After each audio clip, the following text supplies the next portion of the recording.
Já parou para pensar por que a gente faz oferendas? Sabe, desde um gesto simples como deixar flores num túmulo, acender um incenso num templo, ou até mandar um cartão para alguém que está doente. Esses gestos existem em todas as culturas. E se a gente for pensar bem, eles não têm uma lógica muito prática, né? Então, qual é a força que move esse impulso tão humano e tão universal? Pois é, a resposta no fundo é até que bem simples. O significado principal está no próprio gesto, na intenção de criar uma conexão sincera.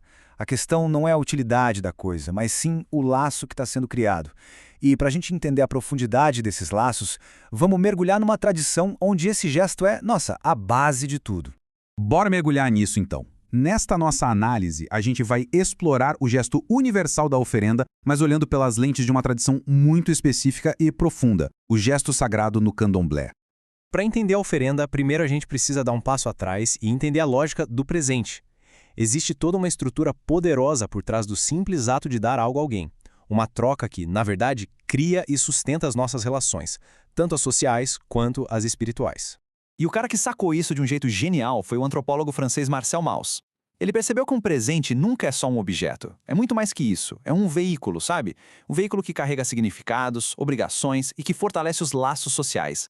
O Mauss deu um nome para esse sistema, a dádiva. E ela se baseia em 3 obrigações que são fundamentais: a obrigação de dar, a de receber e, talvez a mais importante, a obrigação de retribuir. É esse ciclo constante de troca que, segundo ele, costura a própria malha da sociedade.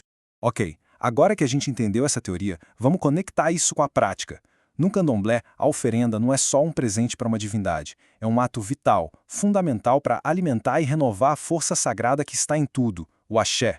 Mas o que é o axé, afinal? Pensa nele como a força vital sagrada, a energia divina que está presente em todos os seres, em todos os elementos da natureza. E o axé precisa ser cuidado, alimentado, renovado o tempo todo para manter o equilíbrio do mundo. E as oferendas são o jeito principal de fazer isso. E é aí que entra o ciclo do sacrifício ritual. É um processo bem complexo e completo. Tudo começa com uma oferenda a Exu, que é o mensageiro. Depois, vem o sacrifício para o orixá específico. Em seguida, essa comida é compartilhada com toda a comunidade. E o resultado de tudo isso? A renovação do axé, que fortalece todo mundo. Então, o ponto central é o seguinte: o sacrifício no candomblé é, antes de tudo, a renovação do axé. E como diz aqui na citação, é um ato de comunhão, de aproveitamento total. Todas as partes do animal viram alimento, nada vai fora. O que é sagrado se torna sustento, unindo a comunidade numa refeição que distribui o axé que foi gerado ali. Tá, mas e quando essas práticas sagradas saem do terreiro e vão para o espaço público? Aí a gente entra num debate bem moderno e complexo, o debate em torno do despacho. Para quem não sabe, um despacho é uma oferenda ritual que é colocada direto na natureza, numa mata, num rio, numa encruzilhada.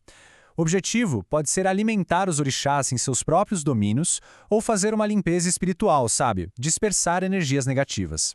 E é aqui que o conflito aparece, né? De um lado, você tem o propósito do ritual, alimentar as divindades, limpar energias. Do outro, a percepção de muita gente que acaba vendo essas oferendas como sujeira, poluição ou até como algo para se ter medo, o que infelizmente gera muita intolerância religiosa.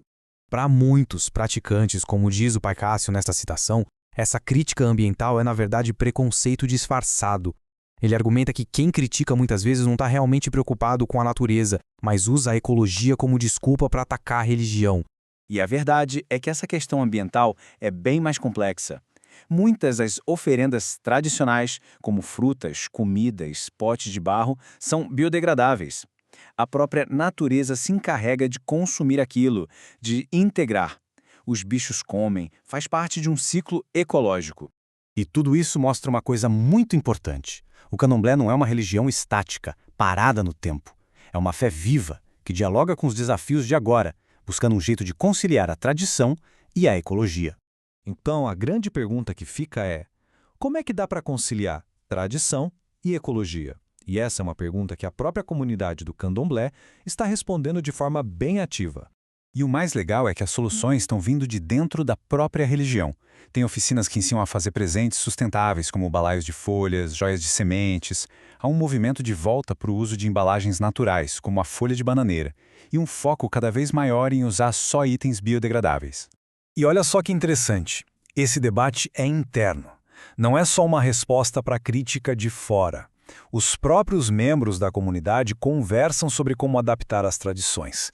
Tem o caso, por exemplo, de uma filha de santo que se recusa a jogar embalagem de bala no mar para Iemanjá e conversa com a mãe de santo para achar uma alternativa, porque, como ela diz, peixe não come plástico.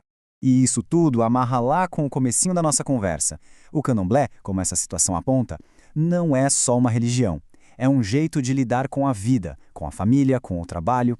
É o que o Marcel Mauss chamaria de um fato social total, ou seja, algo que integra todos os aspectos da existência. Então, para a gente fechar, fica uma reflexão. E se a gente pensasse na oferenda não só como um presente para uma divindade, mas como um pacto? Um pacto com a natureza, que recebe e transforma. Um pacto com a comunidade, que compartilha e se fortalece. E um pacto consigo mesmo, nesse ciclo sem fim de dar, receber e retribuir.